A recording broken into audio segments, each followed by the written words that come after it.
Selamat datang di channel YouTube Sisi Populer. Ketika bumi berguncang di Suriah pada tanggal 2 September 2024, banyak yang mengira itu adalah gempa bumi. Namun, kebenarannya jauh lebih menakutkan. Di dalam provinsi Jama, sebuah ledakan besar menerangi langit malam di atas Mas. Selama berjam-jam, api melahap gunung itu, sementara gambar satelit menangkap jejak sebuah kawah yang dulunya merupakan instalasi rahasia. Masyarakat di sekitar tidak menyadari apa yang sebenarnya terjadi. Tidak ada tanda-tanda pesawat musuh, alarm anti pesawat, atau rudal yang dicegat. Hanya ada kehancuran total. Namun, ini bukanlah serangan konvensional. Selama berminggu-minggu, dunia berusaha mengurai fakta di balik tragedi ini. Apakah ini adalah sebuah kecelakaan di instalasi militer? Negara-negara besar, termasuk Rusia dan Suriah, memberikan versi mereka, tetapi di dalam elit militer Israel, mereka tahu persis apa yang terjadi. Serangan ini adalah operasi bedah dengan ketepatan mutlak. Namun, apa yang sebenarnya dihancurkan? Ketika informasi bocor dan dunia mulai memahami besarnya serangan ini, terungkap bahwa di bawah gunung tersebut tidak ada pangkalan biasa. Ini adalah salah satu fasilitas paling penting di Suriah, dilindungi oleh bunker bawah tanah yang dirancang untuk menahan serangan udara. Fasilitas ini dibangun untuk secara diam-diam memproduksi generasi baru rudal berpemandu yang digunakan oleh Hizbullah dan Iran untuk menyerang Israel. Dalam sekejap, Israel telah menghilangkan ancaman ini, mengirimkan pesan yang jelas. Namun, sejarah baru saja dimulai. Jika rudal Masjaf sudah menjadi masalah, Israel kemudian menemukan bahwa itu bukan satu-satunya instalasi. Masih banyak rahasia yang tersembunyi di bawah tanah Suriah, masing-masing mewakili ancaman eksistensial bagi keamanan wilayah. Bersiaplah, karena saya akan mengungkap kisah tentang operasi rahasia yang belum pernah diumumkan. Dampaknya pada intelijen sangat menghancurkan. Selama bertahun-tahun, Israel telah memantau perkembangan fasilitas rahasia di Masjaf yang terlihat seperti basis militer sederhana. Namun, gambar satelit dan intersepsi komunikasi mengungkapkan sesuatu yang jauh lebih menakutkan. Fasilitas ini, yang dikenal dalam laporan intelijen sebagai lapisan dalam, dibangun lebih dari 150 meter di dalam gunung, dirancang dengan teknologi pengerasan struktural untuk menahan serangan udara. Infrastruktur logistiknya memungkinkan produksi berkelanjutan rudal berpemandu presisi. 3 akses strategis dirancang untuk mengoptimalkan produksi tanpa terdeteksi.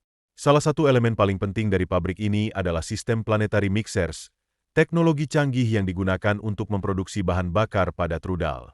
Dengan presisi ekstrim, pabrik ini dapat membuat rudal jarak jauh dengan margin kesalahan hanya beberapa meter. Rudal yang sudah selesai disimpan di hanggar yang dibentengi, siap dikirim melalui terowongan bawah tanah ke pangkalan strategis lainnya di Suriah dan Lebanon. Perkiraan awal menunjukkan bahwa fasilitas Masjaf mampu memproduksi antara 100 hingga 300 rudal per tahun, senjata presisi tinggi yang dapat menghancurkan kota manapun di Israel dengan margin kesalahan kurang dari 10 meter. Ini berarti dalam beberapa tahun ke depan, kelompok-kelompok yang didukung Iran bisa melancarkan serangan yang menghancurkan terhadap pusat-pusat kota. Di Israel, terdapat pangkalan militer dan bandara strategis, tetapi ada sesuatu yang lebih mengkhawatirkan daripada sekadar keberadaan rudal itu sendiri pabrik yang memproduksinya. Intelijen segera menemukan bahwa bunker ini dirancang berbeda dari instalasi militer lainnya. Dikenakan lapisan beton dan baja yang sangat tebal, bunker ini dibangun untuk menahan serangan udara, bahkan dari bom penghancur canggih seperti GBU-28 yang tidak cukup untuk menembus strukturnya. Analisis menunjukkan bahwa serangan udara hanya akan menyebabkan kerusakan dangkal. Jadi, bagaimana Israel bisa menghancurkan sesuatu yang dibangun untuk tidak bisa dihancurkan? Metode serangan tradisional tidak akan memadai. Israel harus menemukan cara untuk mencapai inti bunker dan memastikan bahwa fasilitas tersebut tidak pernah bisa dibangun kembali. Disinilah perencanaan dimulai untuk salah satu operasi militer paling berisiko dalam sejarah Israel. Tanpa mengandalkan angkatan udara, Israel harus mengerahkan pasukan khusus untuk menyusup ke wilayah musuh. Misi ini melibatkan penempatan bahan peledak di titik-titik kunci dalam bunker dan melarikan diri sebelum terdeteksi.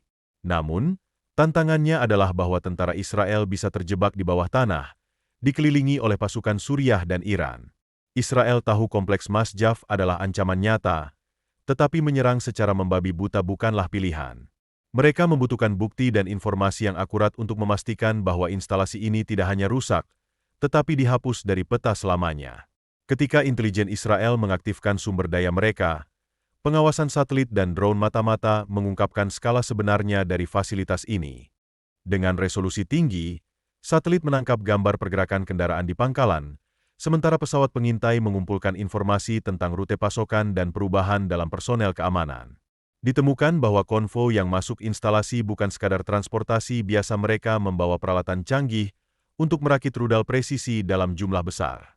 Laporan tersebut mengonfirmasi bahwa dalam hitungan minggu, pabrik ini akan beroperasi penuh. Ini berarti jika Israel tidak bertindak segera, ratusan rudal jarak jauh akan mulai meninggalkan bunker menuju pangkalan Hizbullah dan milisi Iran lainnya. Hanya yang terbaik yang dapat melaksanakan misi berisiko tinggi seperti ini. Komando Elit Shald, yang menghususkan diri dalam operasi rahasia di wilayah musuh, dipilih untuk menjalankan serangan ini. Bersama mereka, anggota unit evakuasi 669 akan terlibat dalam misi ini. Berkat citra satelit dan simulasi intelijen tingkat lanjut, tim Israel menciptakan model 3D yang akurat dari kompleks Masjaf. Selama berminggu-minggu, operator Shald dilatih di replika bunker, mempelajari setiap lorong, rute pelarian, dan hambatan yang mungkin terjadi. Setiap detail harus sempurna. Operasi ini direncanakan dalam beberapa fase, dengan waktu yang disesuaikan.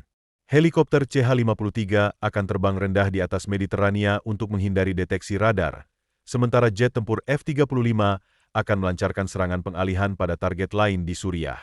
Drone pengintai juga akan memantau setiap pergerakan mencurigakan di area tersebut. Infiltrasi adalah kunci. Kegagalan dalam misi ini akan berarti bencana. Helikopter akan mendarat di daerah pegunungan dekat kompleks, dan pasukan komando akan maju dengan berjalan kaki ke pintu masuk bunker.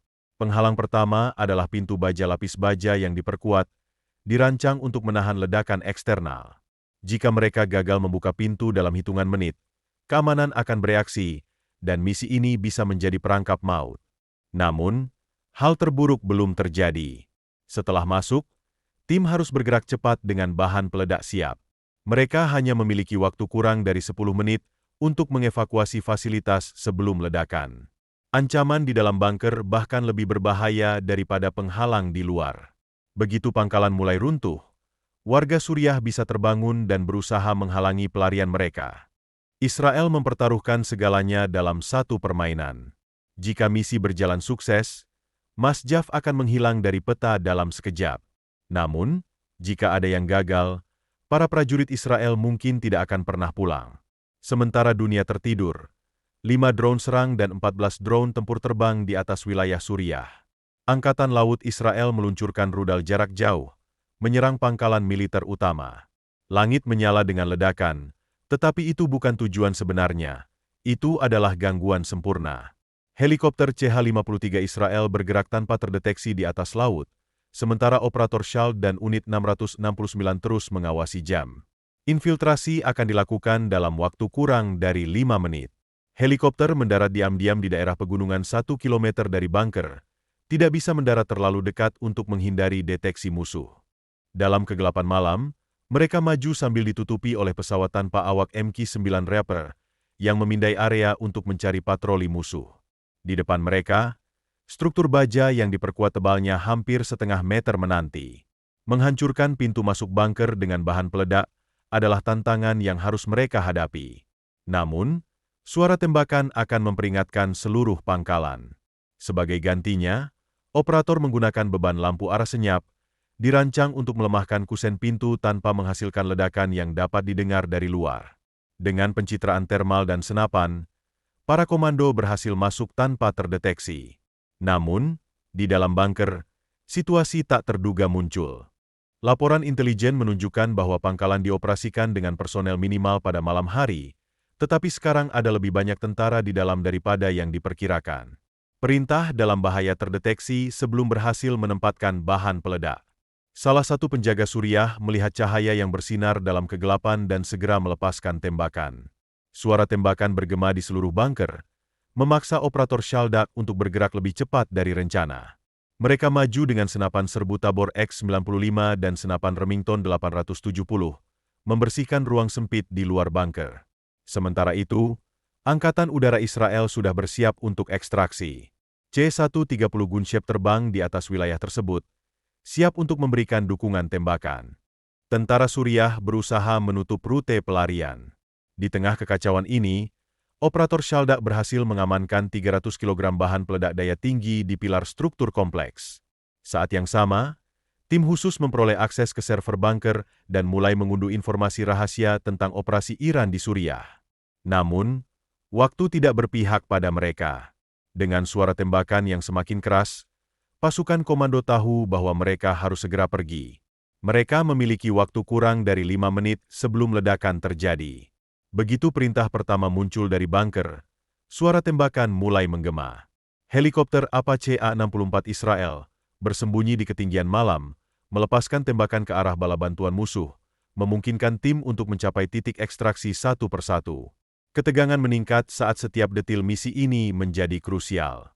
Saat operator menaiki helikopter, ledakan itu diaktifkan, dan bola api muncul di atas gunung.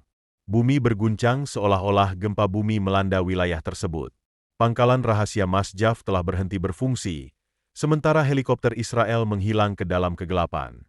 Bunker bawah tanah Masjaf berubah menjadi neraka, dengan baja dan beton runtuh akibat ledakan yang telah dihitung dengan presisi milimeter. Tujuannya bukan hanya menghancurkan pabrik rudal, tetapi juga memastikan bahwa tidak ada bagian dari fasilitas yang dapat dibangun kembali. Ledakan ini bukan sembarang ledakan, itu adalah gempa bumi buatan. Gunung tampak pecah dari dalam, dengan serangkaian ledakan yang bergabung menjadi satu, disebabkan oleh bahan bakar padat yang disimpan di dasar. Langit malam menyala dengan kilatan warna oranye, sementara awan debu dan api melambung ratusan meter ke udara. Yang dulunya adalah kompleks rahasia bawah tanah kini, hanya tersisa kawah yang menganga. Saat pers internasional berusaha menguraikan apa yang terjadi di Masjaf, pemerintah Israel mengeluarkan pernyataan resmi terkait operasi dengan nama kode operasi Banyak Barat. Peringatan menggema di seluruh Timur Tengah ini bukan yang terakhir kalinya. Mereka bertekad untuk menghilangkan ancaman sebelum mencapai wilayah mereka. Yang paling mengkhawatirkan bagi pemerintah Suriah dan sekutunya adalah bahwa Israel tidak hanya menghancurkan fasilitas, tetapi juga memperoleh informasi penting tentang infrastruktur militer Iran di Suriah. Masjaf bukan satu-satunya fasilitas rahasia, dan dokumen yang ditemukan di dalam bunker mengungkapkan lebih banyak lokasi bunker tersembunyi yang dirancang untuk melanjutkan produksi. Israel sudah mengetahui tentang rudal presisi yang ada dan bertekad tidak akan membiarkan mereka dilengkapi. Dunia telah menyaksikan ledakan itu, tetapi apa yang sebenarnya terjadi adalah sebuah pesan perang. Begitu berita tentang serangan Masjaf mulai tersebar, spekulasi publik muncul, sementara Suriah dan sekutunya berusaha meminimalkan dampak pukulan tersebut. Namun, citra satelit tidak berbohong. Jam setelah operasi, Menteri Israel Benyamin Netanyahu memberikan konferensi pers. Meskipun tidak menyebutkan serangan secara langsung, ia meninggalkan sebuah frasa yang akan bergema di seluruh Timur Tengah. Mereka yang mencoba memproduksi senjata melawan Israel akan membayar harga yang sangat tinggi. Hari-hari berikutnya, Angkatan Udara Israel mengintensifkan patroli di Suriah dan Lebanon. Hizbullah, menyadari besarnya pukulan tersebut, meningkatkan keamanan di gudang senjata mereka dan mulai memindahkan rudal ke lokasi baru. Israel menunjukkan bahwa mereka tidak akan menunggu untuk menghadapi ancaman yang bisa menyerang kota-kota mereka. Dengan informasi yang diperoleh di Masjaf, operasi selanjutnya sudah direncanakan. Meskipun Masjaf telah menghilang, tujuan berikutnya di Suriah sudah ditentukan.